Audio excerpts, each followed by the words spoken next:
The rifle cocked with a sound like a thunderclap splitting open the hot Arizona sky, and Olive Talmadge froze mid-reach, her fingers still wrapped around the smooth red skin of a stolen apple, her heart slamming against her ribs so hard she was certain the man behind her could hear it. "Drop it," said a voice that was low and even and completely without mercy. "Turn around slow. And if you're thinking about running, I want you to know I haven't missed a moving target in 11 years." Olive turned. He was tall, taller than she had expected, taller than most men she had known, with sun-darkened skin, and eyes the color of the dust that hung perpetually in the air above the Arizona flats. He wore no hat in that moment, which struck her as strange, and his dark hair was damp at the temples from the afternoon heat. The rifle was leveled directly at her chest, steady as a fence post, and there was something in his expression that was not quite rage and not quite surprise and was instead a kind of cold, careful judgment, as though she were something he had found in a trap that he hadn't set. "I can explain," Olive said. "Everyone who gets caught stealing says that," Alfred Carver replied. "I mean it. So does everyone else." He took one step closer and she saw the lines around his eyes deepen, the calculation behind them. "How many?" Olive blinked. "Excuse me. How many apples did you take? Tonight, in that sack there?" His eyes dropped briefly to the canvas bag at her feet, which she had carefully lined with cloth to muffle any sound, a detail she now understood had been completely inadequate given that he had appeared from nowhere in the gathering dark. "7," she admitted. "7." Alfred let out a breath that wasn't quite a laugh. "7 apples, and the nights before this one." She said nothing. "This isn't the first time," he said, and it wasn't a question. The silence stretched between them like a rope pulled taut, and Olive stood there in the last amber light of an Arizona evening in the summer of 1882, holding a stolen apple, looking at a man who had every legal right in the territory to haul her before the county sheriff. And she thought about all the reasons she had come here, all the desperate, terrible reasons, and she thought about what she had promised her sister before things had fallen apart. And she felt the full crushing weight of the hidden truth she had been carrying for 6 weeks pressing down against the inside of her chest like a stone. "No," she said finally, "it isn't the first time." Alfred Carver lowered the rifle not all the way but enough, and studied her with those dust-colored eyes. "Who are you?" he asked. "And what are you really doing on my land?" It had started, as so many desperate things do, with a death.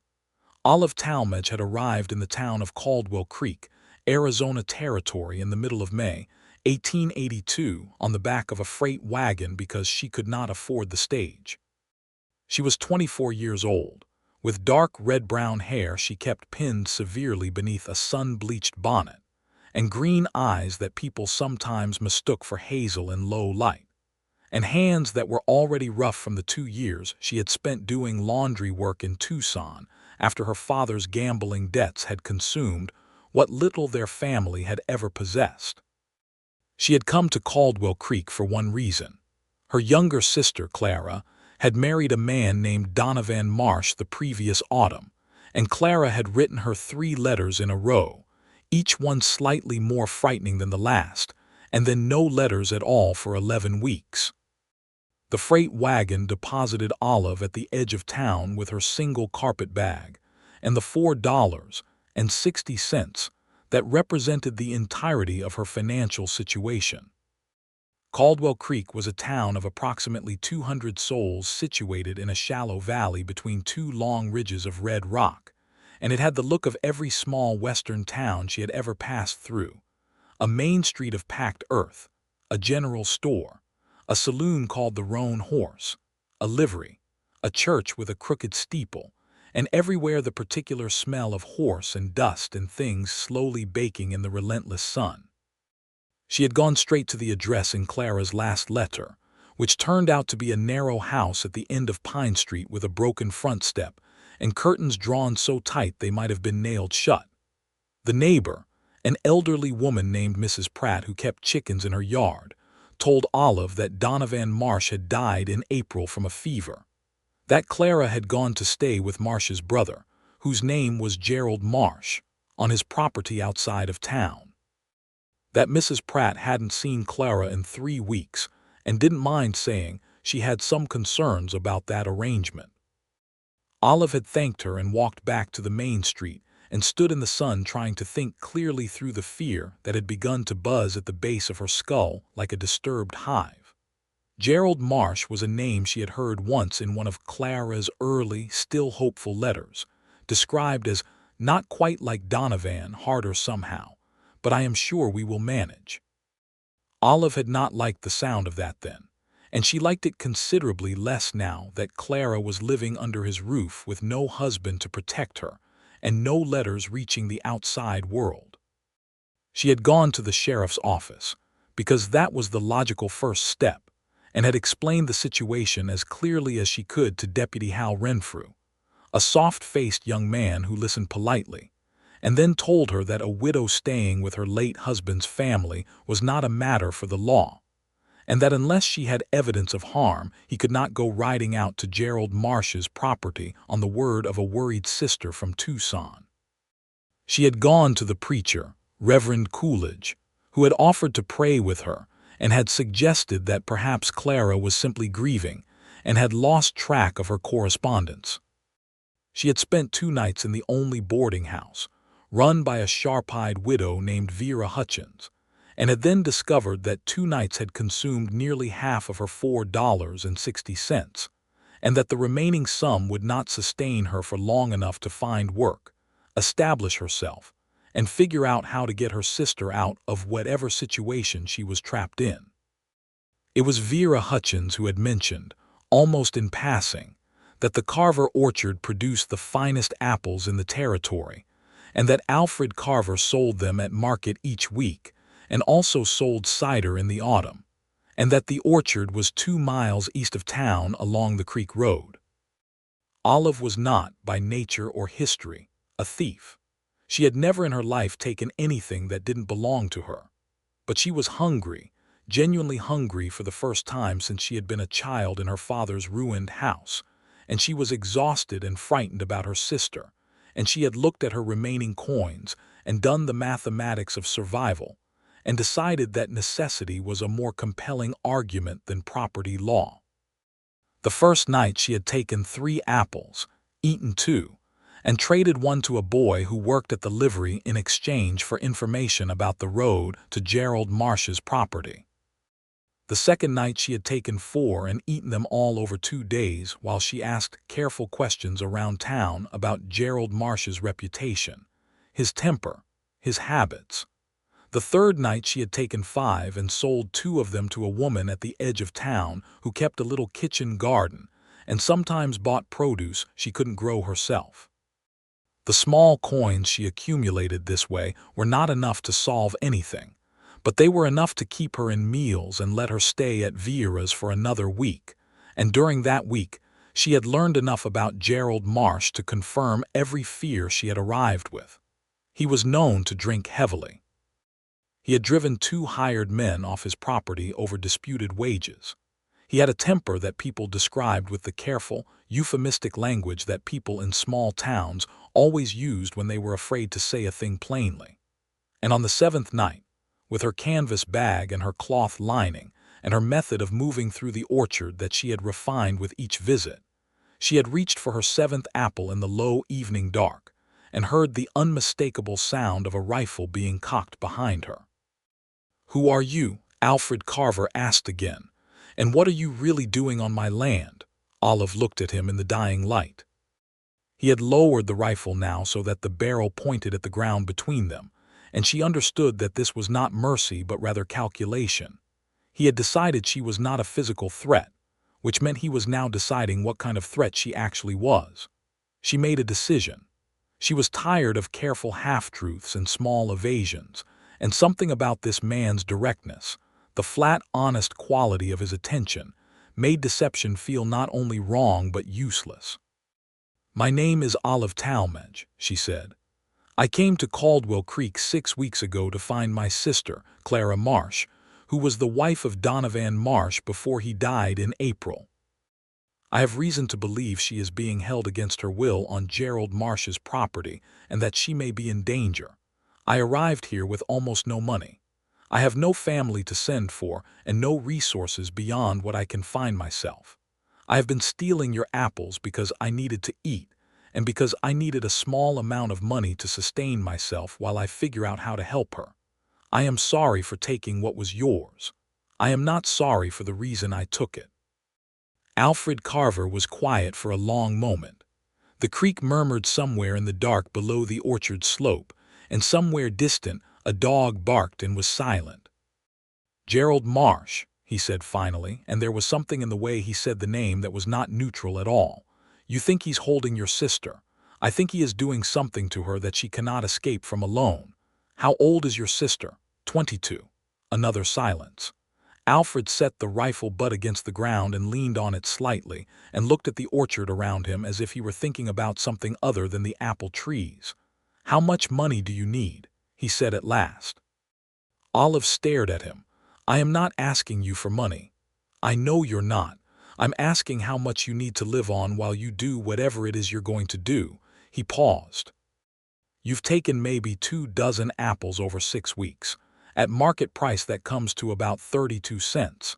If you'd come to me directly and told me what you just told me, I would have given you a bushel for nothing." Something shifted in Olive's chest, not relief exactly, but the sudden loosening of something that had been held rigid for a very long time. She did not cry. She was not the kind of woman who cried easily, or at least she had not been since the age of 16, when she had learned that crying in her father's house accomplished nothing except to make her face hurt. But her throat tightened in a way she recognized. "Why?" she said.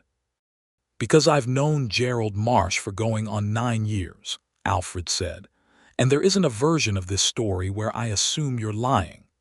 He told her to come back tomorrow in the daylight, and he told her where the house was, and he told her to bring her canvas bag, and he would fill it with whatever was ready on the trees."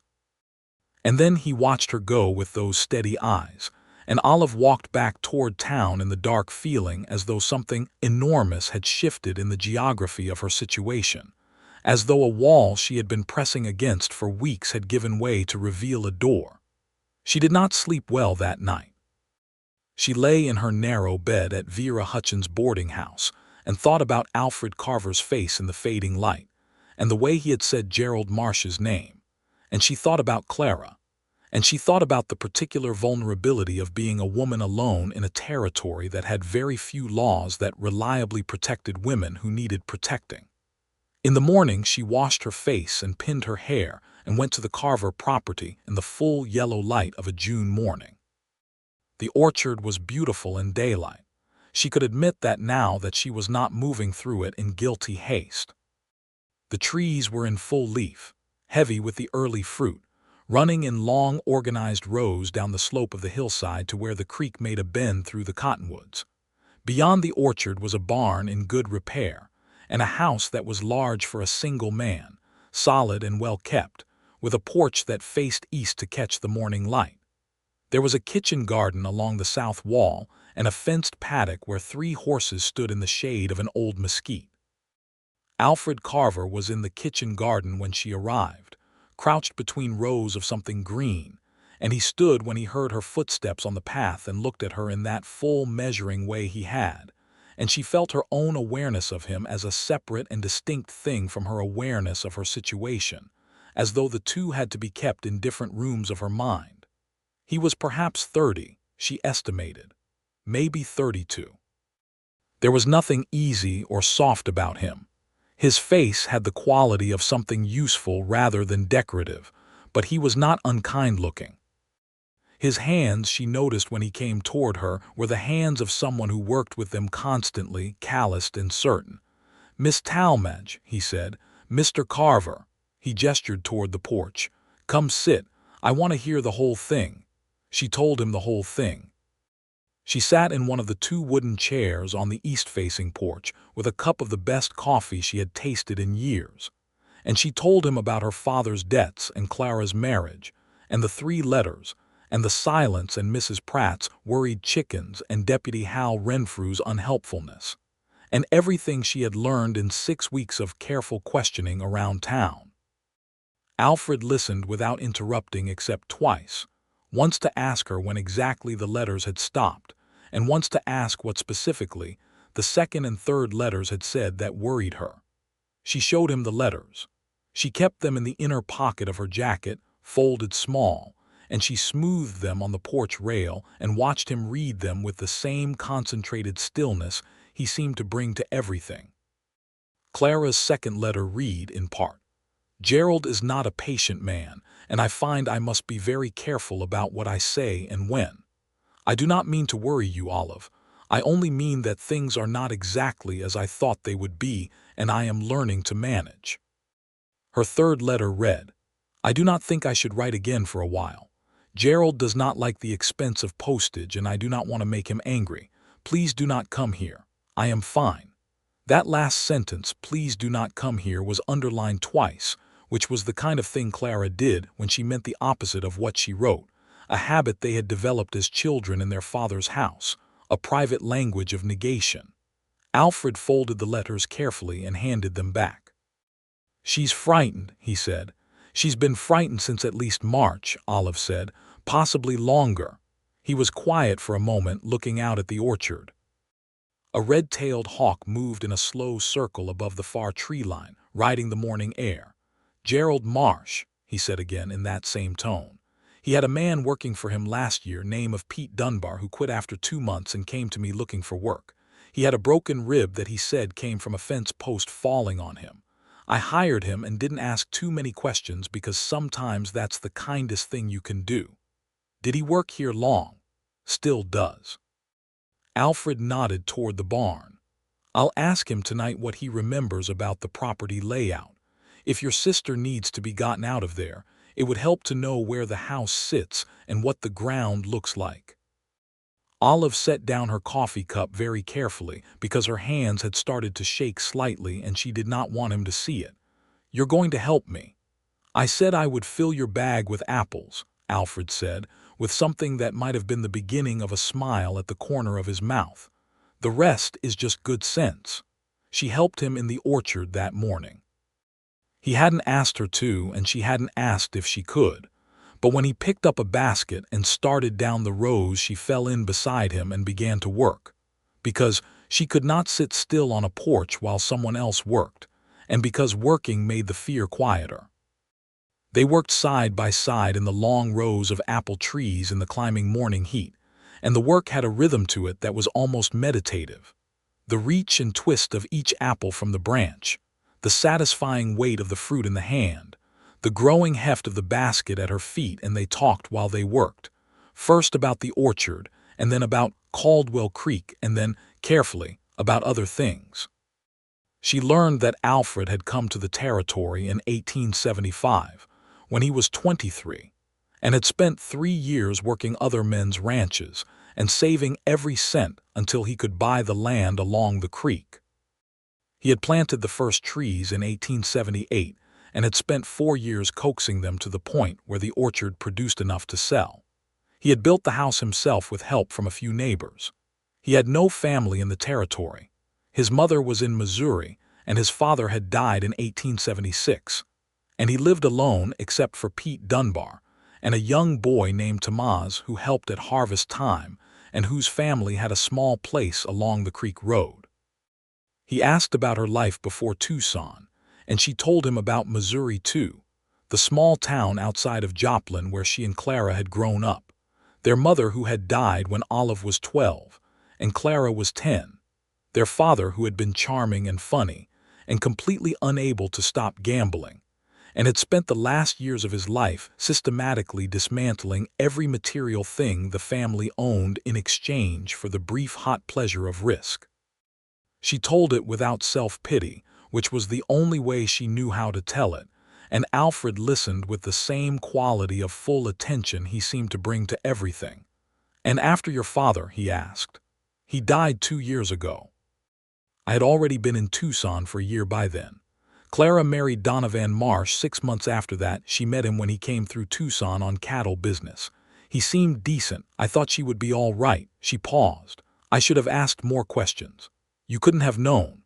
"No," she said, "but I could have asked more questions." She said it without drama or self-flagellation, just as a fact, and Alfred looked at her sideways from the next tree over and said nothing, which was the right response. Pete Dunbar turned out to be a lean, weathered man in his mid-30s, with a quiet manner and a very good memory for the layout of the Marsh property. That evening, as the sun sank behind the western ridge, the three of them sat on Alfred's porch with a rough map that Dunbar drew from memory on the back of a flour sack.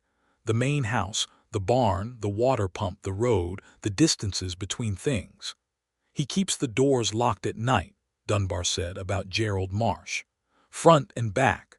I know that because one evening I needed to get something from the main house and had to wait until morning."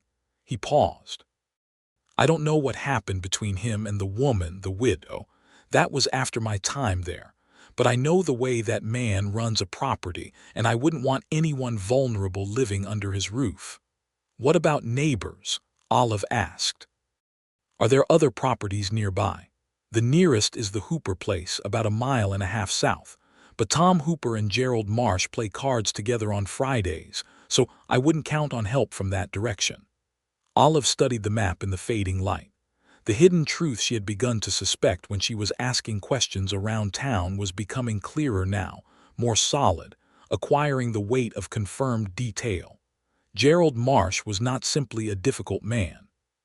He was a man who controlled his environment meticulously, who isolated people, who locked doors. He was the kind of darkness that hid in ordinary daylight. She looked up from the map and found Alfred watching her with an expression she couldn't quite parse, something careful and concerned, and something else underneath that she filed away without examining too closely. "I need to see Clara," she said. "I need to see her myself before I decide anything. If she tells me to my face that she is fine and she wants to stay, I will believe her and leave. But I need to see her." "Marsh won't let you walk up to the front door," Alfred said. "I know that." Olive tapped the map. "But according to this, the property has a creek boundary along the east side. If there's a public easement along the creek, and there usually is in the territory, I can approach from that direction on public ground and get close enough to the house to be seen."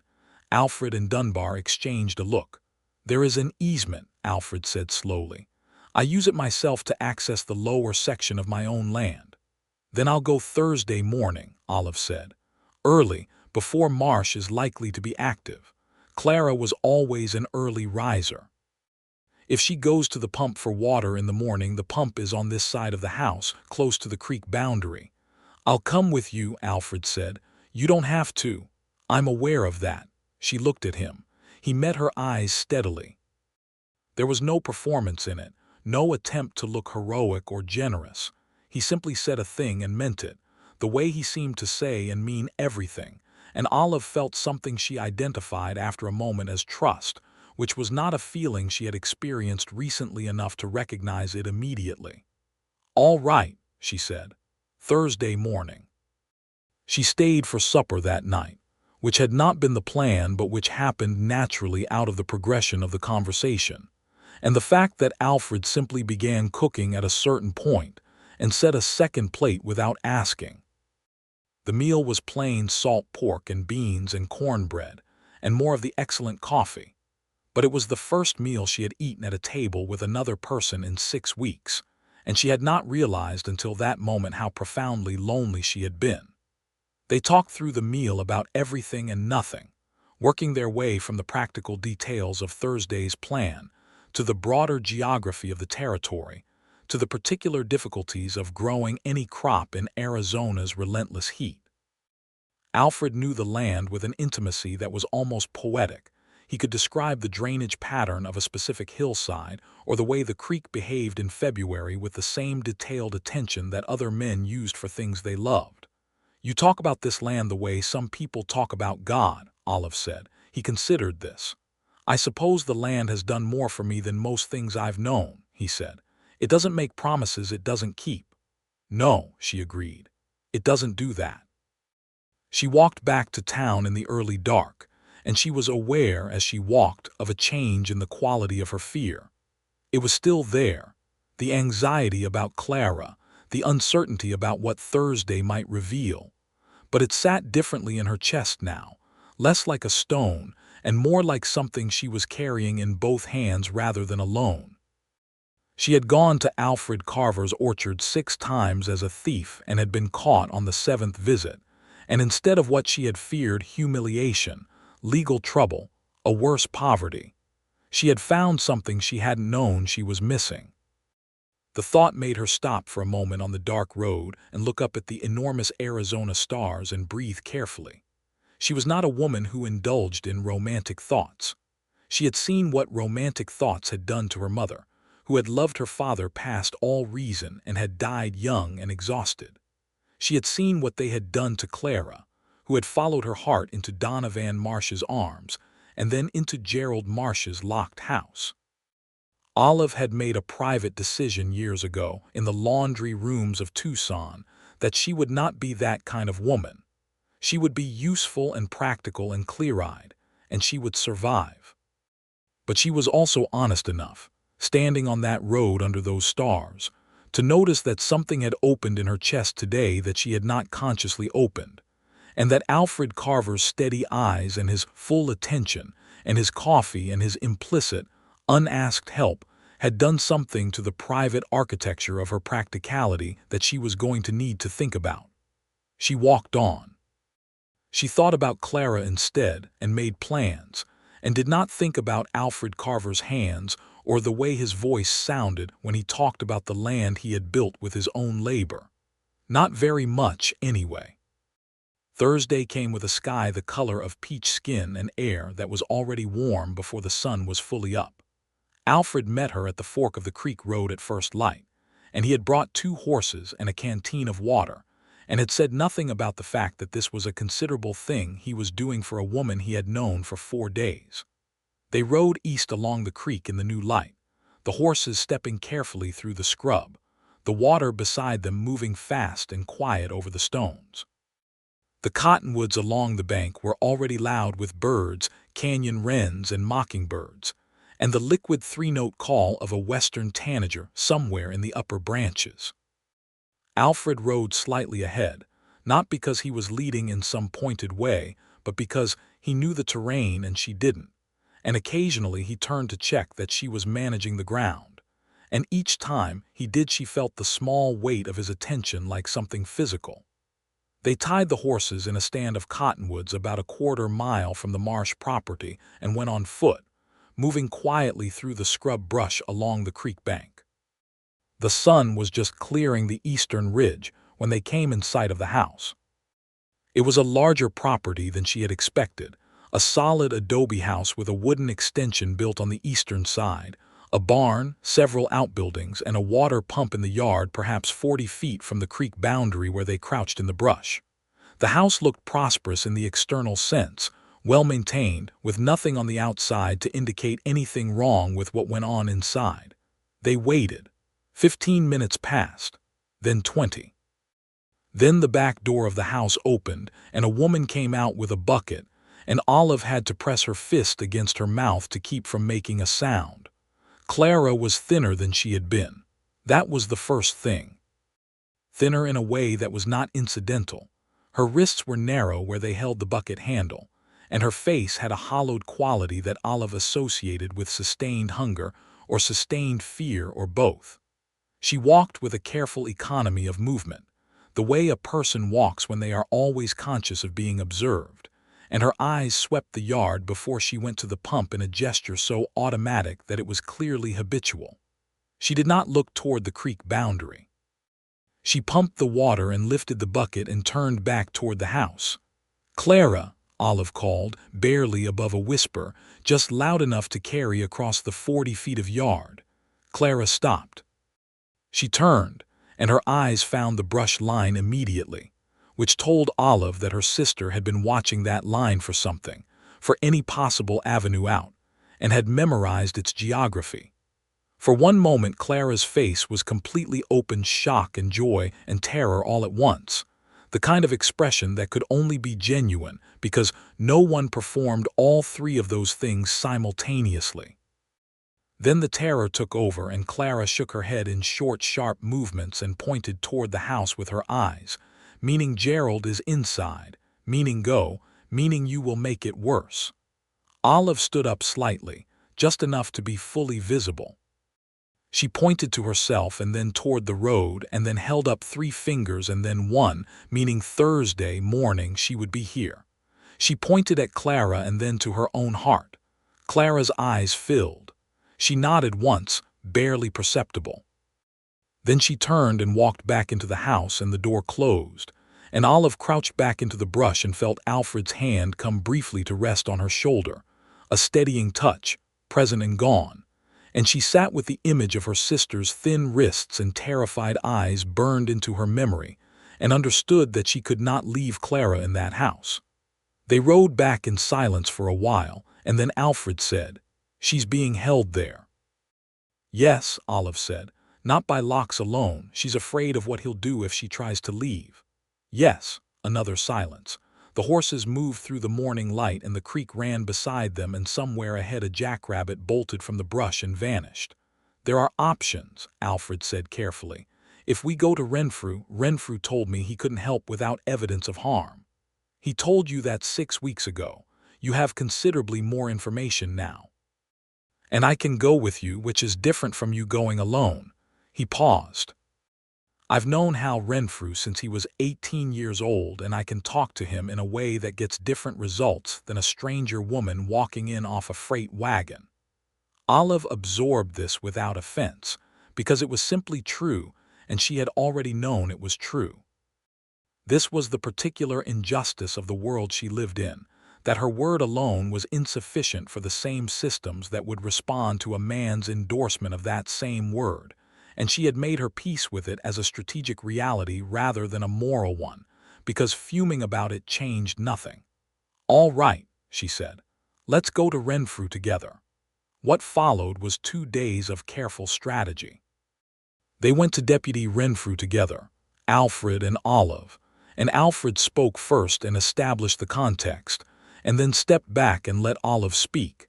And this time Renfrew listened with a different quality of attention and agreed to ride out to the Marsh property and make an official inquiry. Pete Dunbar provided a written statement about his time working for Gerald Marsh that included the specific incident of the locked doors, and one other incident he had remembered since Thursday that involved Gerald Marsh striking a horse with a fence post in a way that Dunbar described as beyond any reasonable correction.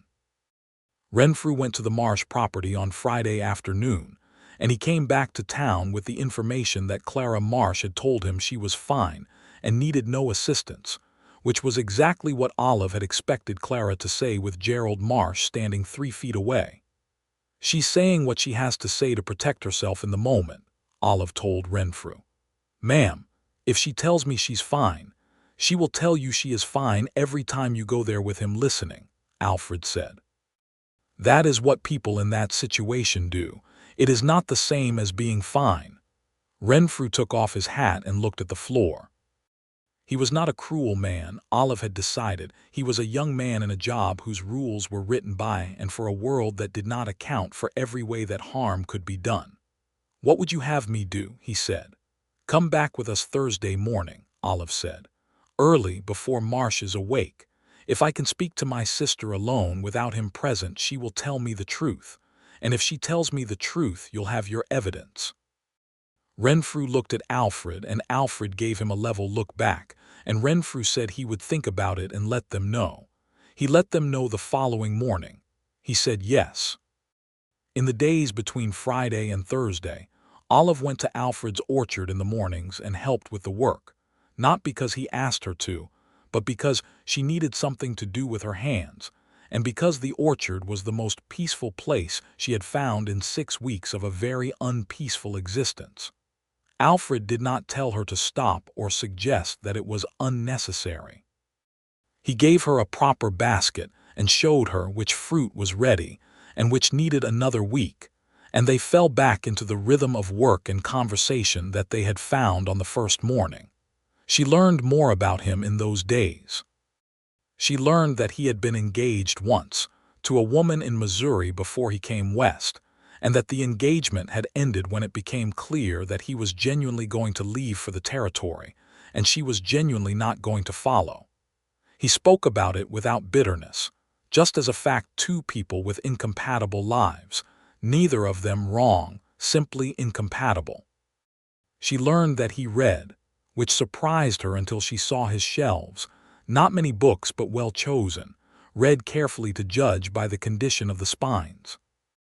She learned that he had a dry, restrained sense of humor that emerged in small flashes, and that she watched for it the way you watch for something pleasant and intermittent, like the mockingbird that came to the kitchen garden each morning and sang briefly and then left. He learned things about her too.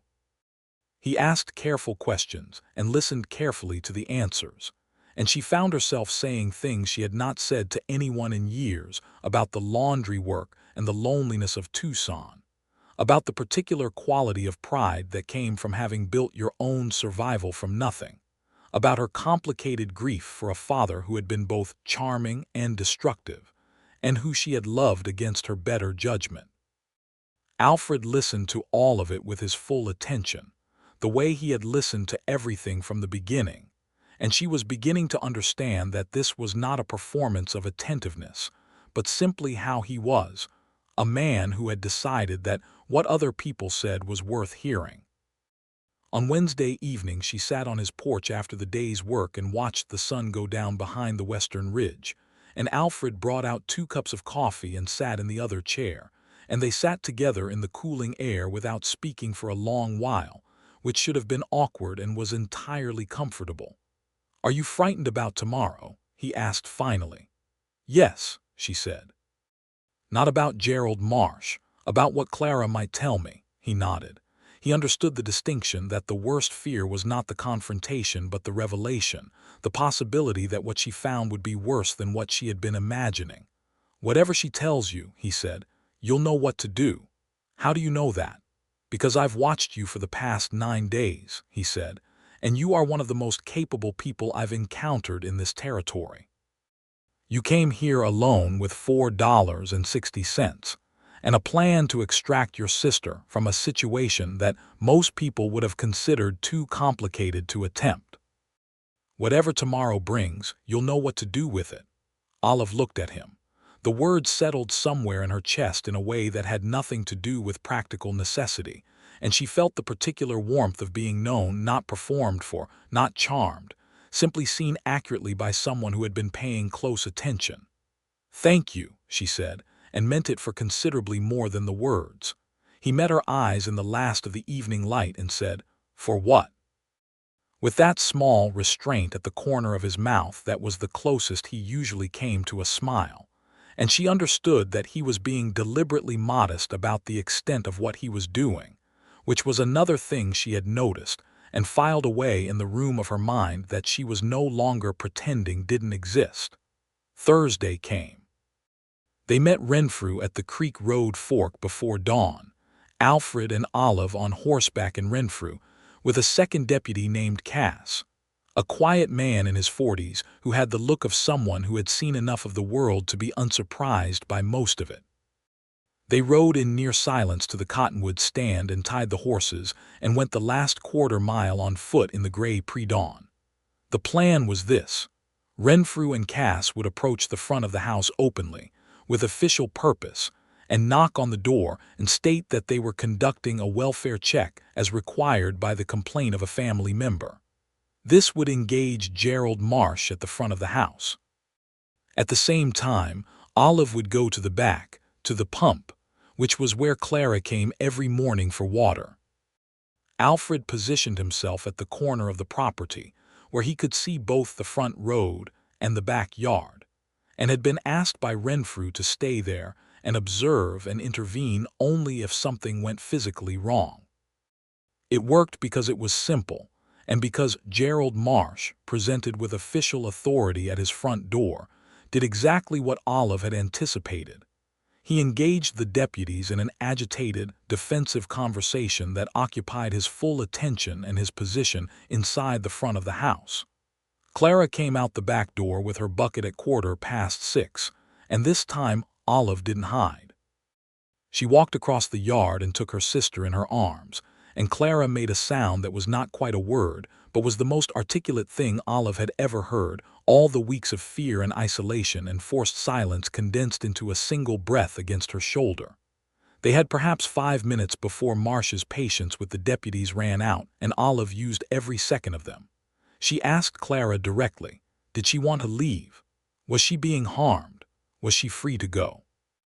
Clara said yes to all 3 questions, and her thin wrists and her careful economical movement, and the instinctive sweep of the yard that she did even now, with Olive's arms around her, were the evidence that Renfrew needed. And when he came around the side of the house, having extended his official conversation as long as he could manage, he found Olive standing in the yard with her arm around her sister, and a steadiness in her face that answered every question he might have had about whether she had been right all along. Renfrew told Gerald Marsh that Clara Marsh was exercising her legal right as an adult woman to leave the property with her family.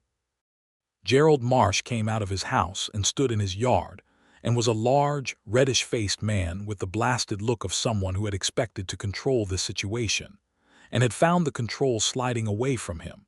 And he said several things, some of them threatening, and some of them legal-sounding, and none of them ultimately effective, because Renfrew and Cass stood their ground and Deputy Cass had his hand resting on the butt of his pistol in a way that was not aggressive but was entirely clear. Clara gathered what she needed in 10 minutes and walked away from the Marsh property with her sister's arm through hers, and she did not look back. Alfred was waiting at the cottonwood stand with the horses, and when Clara saw him, this tall, unknown man with the steady eyes who her sister had apparently acquired in the weeks since her letters had stopped, she looked at Olive with a question that was entirely wordless and entirely precise. Olive met her eyes and said nothing, and Clara looked at Alfred and then back at her sister and made a small sound that might, in better circumstances, have been a laugh.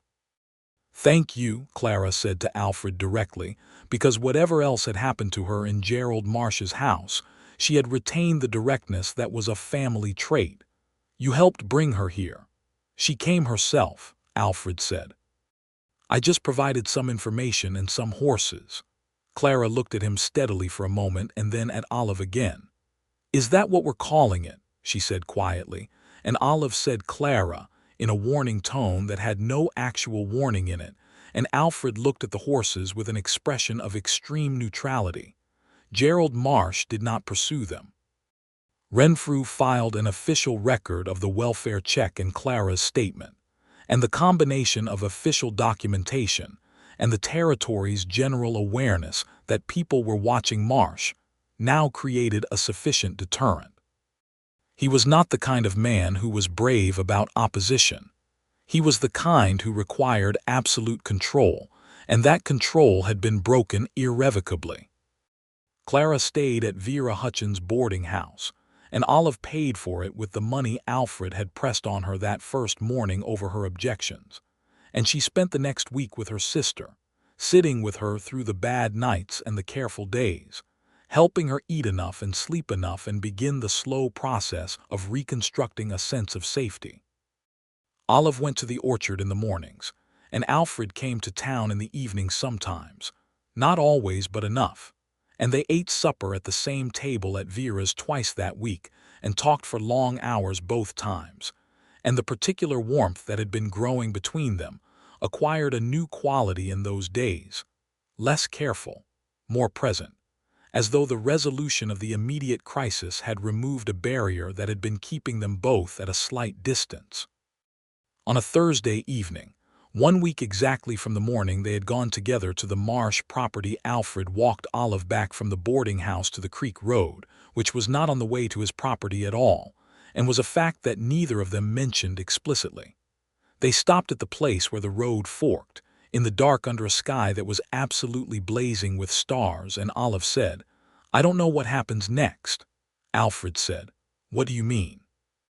"I mean I came here to find Clara. I found her. She's safe. That was the whole of the plan I arrived with. I don't have a plan for what comes after." "You could stay," Alfred said. He said it simply, without elaborate preamble, in the way he said everything that mattered, In Caldwell Creek. Why would I stay? He looked at her for a long moment with those dust-colored eyes that she had come to know in the past 2 weeks more thoroughly than she had known anyone's eyes in years. I think you know why, he said. She did know. She had known for at least a week, had known it with the same frustrating certainty with which she had known that Clara needed to be rescued, a knowledge that sat in her body ahead of any conscious decision, demanding to be acknowledged. I'm not a woman who makes foolish choices, she said. I know that. I've spent years avoiding exactly this kind of complication. I know that too. You make it very difficult to maintain a reasonable distance, Mr. Carver. I know, he said, and the small restrained thing at the corner of his mouth was fully present now, and something in her practical heart rearranged itself around it. She kissed him.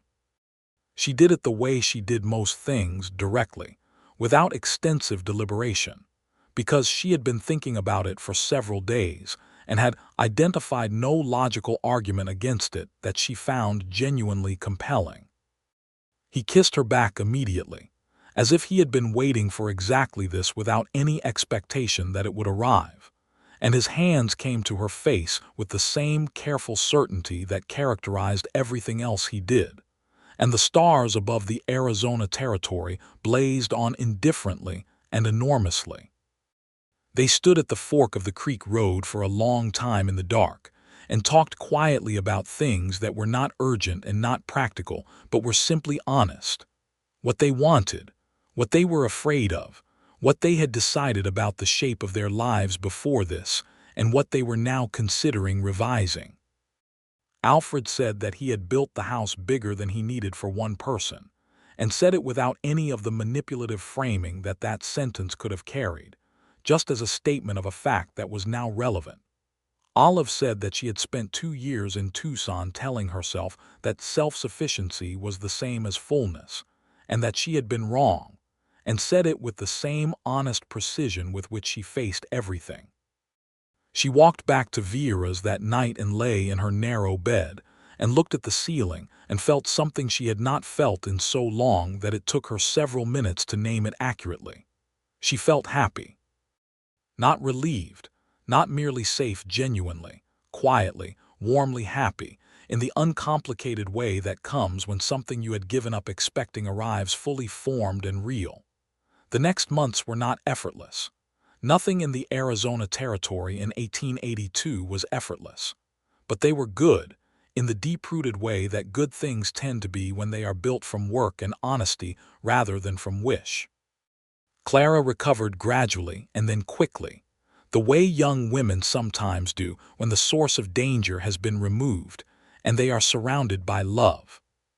She was still thin for a while and still sometimes woke up afraid in the night, but she had her sister, and she had the daily ordinariness of life at Vera's boarding house, and she was, fundamentally, a resilient person who had been bent but not broken.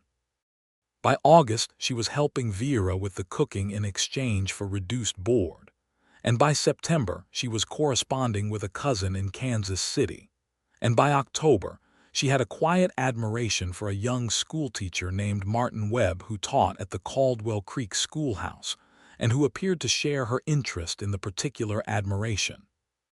Olive and Alfred moved through that summer in the careful, unhurried way of two people who have both been careful and unhurried about important things for most of their lives, and are not inclined to rush now that something genuinely important has arrived. They spent evenings on his porch and mornings in the orchard. She learned the names of the trees the way she had learned the names of people individually, with attention to character. He read to her sometimes in the evenings from the books on his shelves, and she read to him too, and they argued about a novel by Mr. James that she found extraordinary and he found overly elaborate, and this argument was one of the best evenings she had spent in years. She was helping him properly with the orchard by August, not as a laborer but as a genuine partner in the management of it, learning when to pick and how to assess the crop, and how to handle the arrangements for selling at market. She had a head for numbers that turned out to be genuinely useful, and when she reorganized his accounting system in September, He stood behind her shoulder and looked at the result for a long time, and then said, with characteristic restraint, that it was considerably better than what he had been doing, and she felt the pride of that the way she felt all the specific satisfactions of competence, directly and without apology.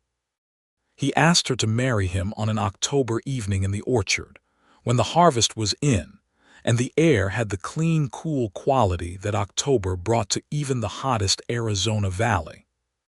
He did it in the orchard because that was where they had started, and because the trees were now stripped of their summer fruit and standing in their November-approaching starkness and were still beautiful, still rooted, still unambiguously what they were, which was, he said, how he felt about what was between them, that it was real in the way that living things that have been tended carefully are real, and not dependent on any particular season for its essential nature. She said yes without any of the deliberation she had once applied to all important decisions, because she had been examining the question internally for several months and had identified no logical argument against it that she genuinely credited. She said it with the straightforwardness that was her most consistent quality, and he looked at her with those eyes that she had come to know as well as she knew the particular light of the creek in the mornings. And she understood that she had been wrong, years ago in the laundry rooms of Tucson, to think that practicality and love were in opposition. That the most practical thing she had ever encountered was this man who had looked at her over the barrel of a rifle and asked the right questions, and then simply, without fanfare, started helping. They were married in November 1882 in the Caldwell Creek church with the crooked steeple, by Reverend Coolidge, who was considerably more useful at weddings than he had been at welfare problems, and the ceremony was small but warmly attended. Pete Dunbar stood as Alfred's witness, which was entirely right. Clara stood as Olive's, thin but stronger than she had been and wearing a dress she had made herself in the previous month, and she cried during the vows in a way that was not about the sadness of the past, but was entirely about the happiness of the present. Vera Hutchins made the wedding supper and charged nothing for it, and said that it was the best use her dining room had been put to in 3 years of running a boarding house, which was her version of sentiment, and was understood as such by everyone present. Olive moved into the house on the creek, the large solid house that Alfred had built bigger than he needed for one person, and she understood immediately that she had been wrong earlier to have only noticed the house's practical virtues. She had not noticed, in those first weeks of visiting, the way the morning light came through the east-facing windows of the kitchen and fell across the wooden floor in long gold panels, or the way the sound of the creek was audible from the porch in the evenings when the air was still, or the particular quality of silence in the orchard on winter mornings when the trees stood bare against the pale sky, and everything smelled of cold earth and wood smoke. She learned all of it in the first weeks of their marriage, and she loved all of it, and she loved Alfred with a precision and a depth that surprised her, not because she hadn't expected to love him, but because she had not previously understood that love could be this specific, not a general feeling but a particular attention to a particular person. The way you attend to something you have decided is worth knowing fully. They worked the property together through the winter, which was not the season of rest that uninformed people imagined it to be.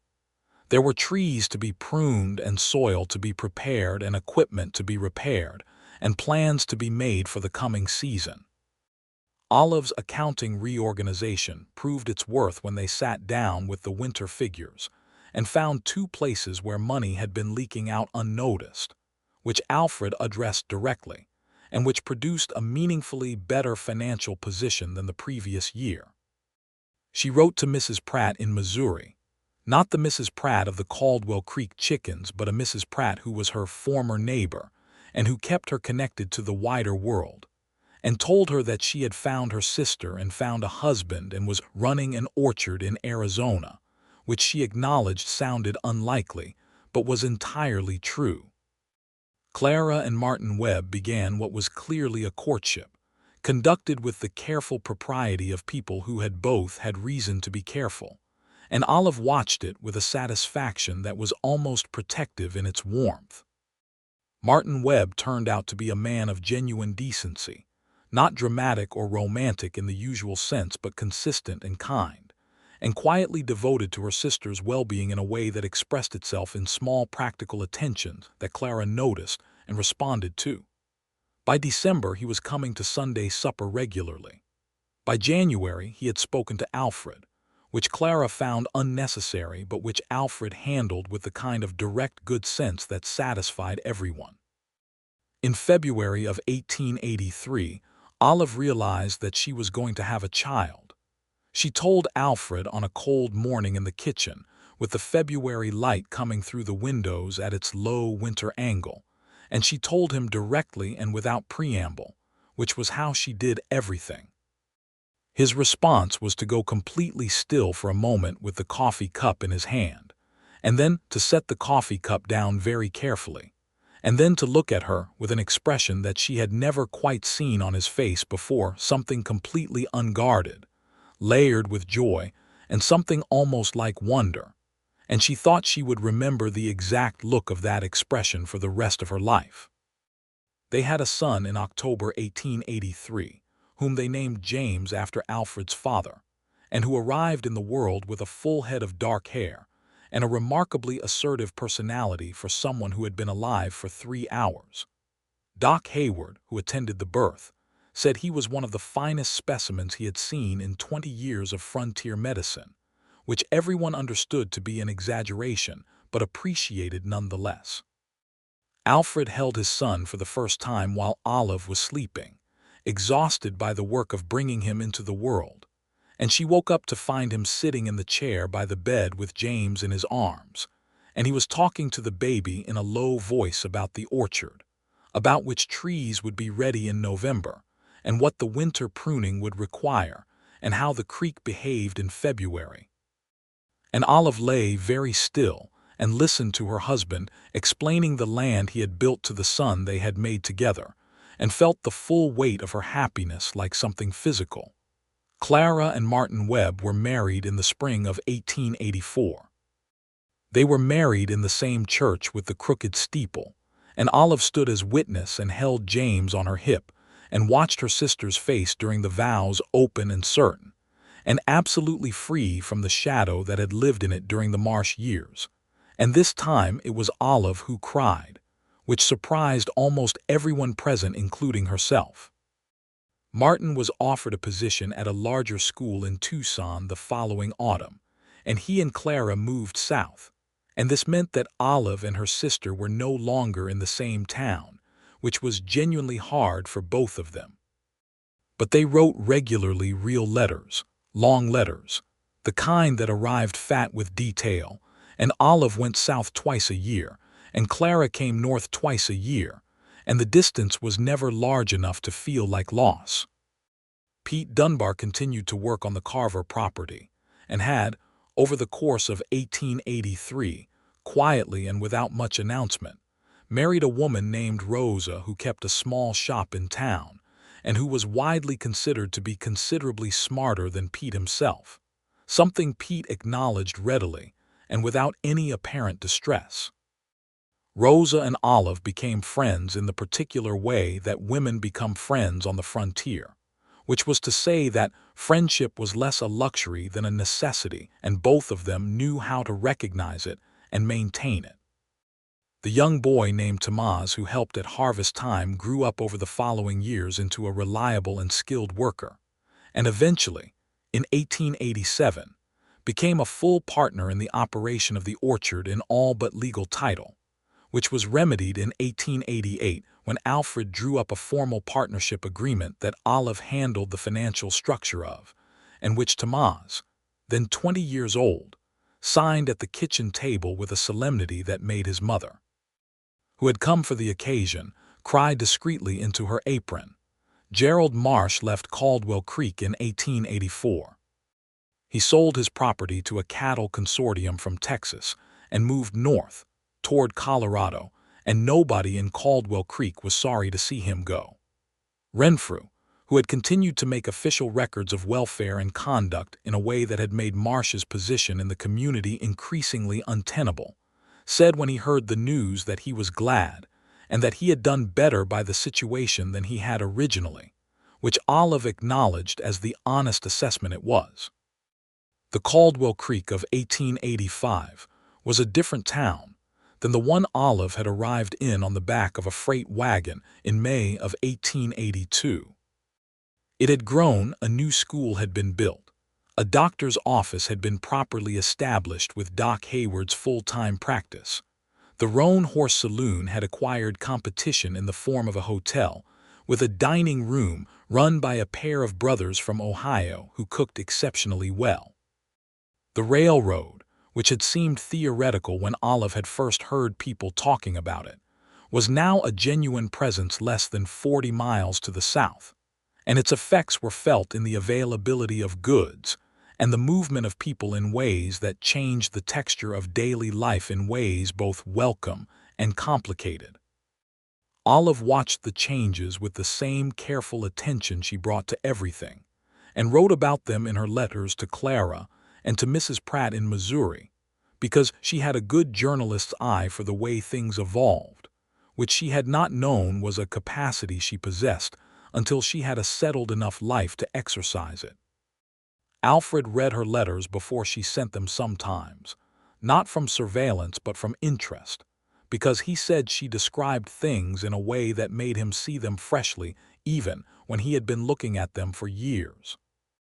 In 1886, they had their second child, a girl they named Ruth after Olive's grandmother, who arrived in March with the same dark hair and assertive personality as her brother, and who immediately established herself as the louder and more demanding of the two children in a way that suggested interesting years ahead. James, then 2.5, regarded his sister with the careful philosophical attention of a child who has not yet decided what he thinks about a major change and is keeping his options open. Alfred, who had been raised largely without siblings, found the noise and motion of a household with two children to be a source of genuine delight in the way that things are delightful when you did not expect them. He had not known, he told Olive one evening on the porch with James asleep across his lap and Ruth making small, insistent sounds from her cradle inside, that he had wanted this particular life. He had wanted the land and the orchard and the work, and he had received those things and been satisfied. But this, he said, indicating their son's sleeping weight and the cradle sounds and the evening air and Olive herself in the chair beside him, this was something categorically different, something he did not have adequate language for, but which he knew was the most important thing he had. Olive reached across the space between their chairs and took his hand. She thought about the girl she had been in Tucson, deciding that self-sufficiency was the same as fullness, deciding that practicality and love were in opposition, deciding that the careful maintenance of a reasonable distance was the same as safety. She thought about standing in the orchard in the fading light with his rifle pointed at her chest and saying, "I can explain," and she thought about his eyes that first moment, not cruel, not soft, but simply deeply attentive, already asking the question that turned out to matter. She had paid for those 7 apples in the ways he had never expected, because she had never expected them herself, and the payment had turned out to be everything. Every morning in the orchard, and every evening on the porch, and every letter to Clara, and every argument about novels, and every child, and every year of Arizona light falling through east-facing windows onto wooden floors. All the particular accumulated love of a life that had been built deliberately and with full attention by two people who had both, finally, understood what they were building. "What are you thinking about?" Alfred asked. "Apples," Olive said. He made the small, restrained sound that was his version of a laugh. "Is that right? 7 specific apples," she said, "and the considerable return on investment." He squeezed her hand. James stirred in his lap and settled back into sleep. The creek made its sound in the evening air below the orchard, steady and unhurried, as it had made it every evening since before either of them had been alive, and would make it long after, indifferent and reliable, the running ground note beneath everything they had built. The following spring, 1887, brought a late frost that damaged the eastern section of the orchard, and Alfred and Talmadge spent 2 hard weeks in April assessing the damage and making decisions about which trees could be saved and which would need to be taken out and replaced.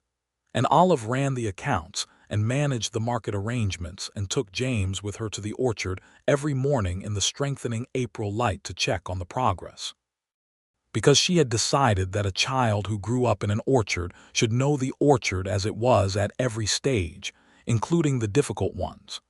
James, at 3½ took this very seriously. He walked the rows with his hands behind his back in a manner he had apparently copied from his father, and he examined each damaged tree with a gravity that made Olive press her lips together against the smile that was always threatening to become something larger. He asked questions in a vocabulary that was impressive for his age, and that Olive answered with complete honesty, because she had been told the truth about things as a child only intermittently, and understood the value of receiving it consistently. They lost 12 trees in the eastern section, and replaced them with a variety that Talmadge had been researching, and that promised better resistance to temperature fluctuation. The loss was real but manageable, and the work of replacement had the quality that all necessary work had. It was effortful and tiring and the right thing to be doing, and when it was done, there was a satisfaction in it that mere ease never produced. That summer Alfred taught James to ride, which James approached with the same intense seriousness he brought to orchard inspection, and which produced one memorable afternoon in the paddock that ended with James in the dust, and Alfred pulling him up, both of them apparently finding this funnier than Olive, watching from the fence, was entirely comfortable with. Ruth, at 14 months, was already an insistent presence in every room she occupied, and had the gift of total absorption in whatever she was doing at any given moment, whether that was the examination of a beetle she had found on the porch steps, or the construction of a tower of wooden blocks, or the systematic deconstruction of any organization that Olive had brought to the kitchen cabinets. Doc Hayward, who saw her at regular intervals for the ordinary purposes of childhood health, said she was robust, which was his characteristic understatement, and that she would likely be trouble for the next 20 years at a minimum, which was his version of a compliment.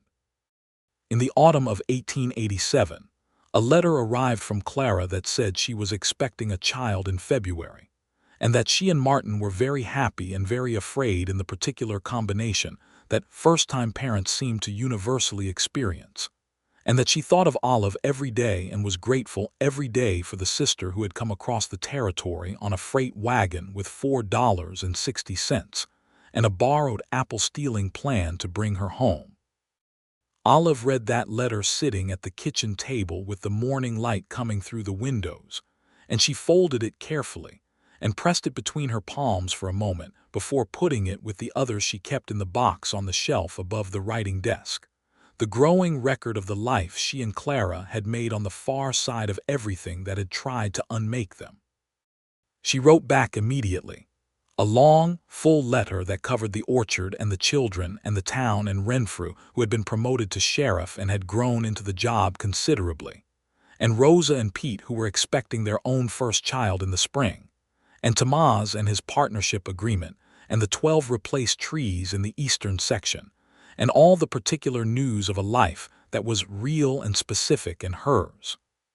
She signed it the way she always signed letters to Clara, your sister, who came on the freight wagon and stayed for reasons that turned out to be better than the one she arrived with.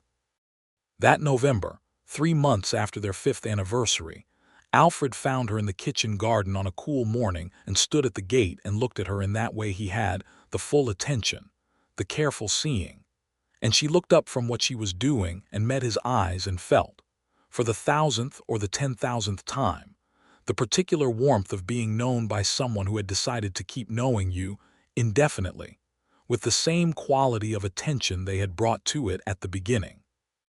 "Come look at the trees," he said. She came.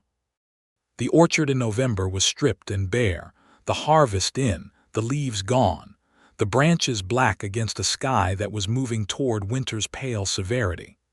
The air smelled of cold earth and the distant smoke of someone's chimney on the creek road, and the creek was audible below the slope, moving fast with the autumn rains. They walked between the rows in the morning light, and Alfred pointed out the 12 new trees in the eastern section, smaller than the established ones, still finding themselves, but clearly alive and oriented toward the light in the particular way that things grow when they have good ground and adequate water and the kind of sustained attention that makes long life possible. "They'll bear in 4 years," he said. "Maybe 3 if the winters are mild." "We'll be here," Olive said. He looked at her. "Yes," he said. "We will." They walked back up the slope toward the house in the November morning, through the rows of trees they had tended together for 5 years, past the place where she had been caught with her canvas bag in the fading evening light of a June day in 1882, past the tree whose fruit she had been reaching for when the rifle cocked behind her, and the voice said, "Drop it, turn around slow," and the whole rest of her life had begun.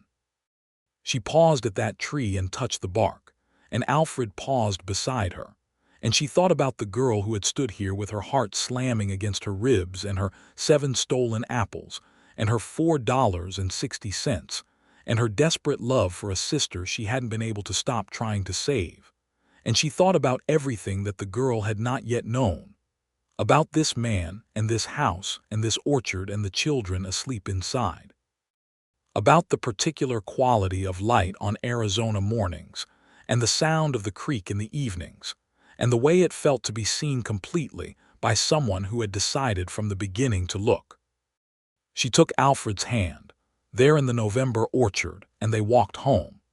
Inside, she could hear Ruth beginning the particular insistent vocalization that meant she was awake and had opinions about it, and in a moment she would hear James too, and the kitchen would fill with the sounds of morning, and the smell of coffee, and the ordinary, extraordinary life she had made in this place she had arrived at by accident, and stayed in by choice, and loved with the full force of everything she had.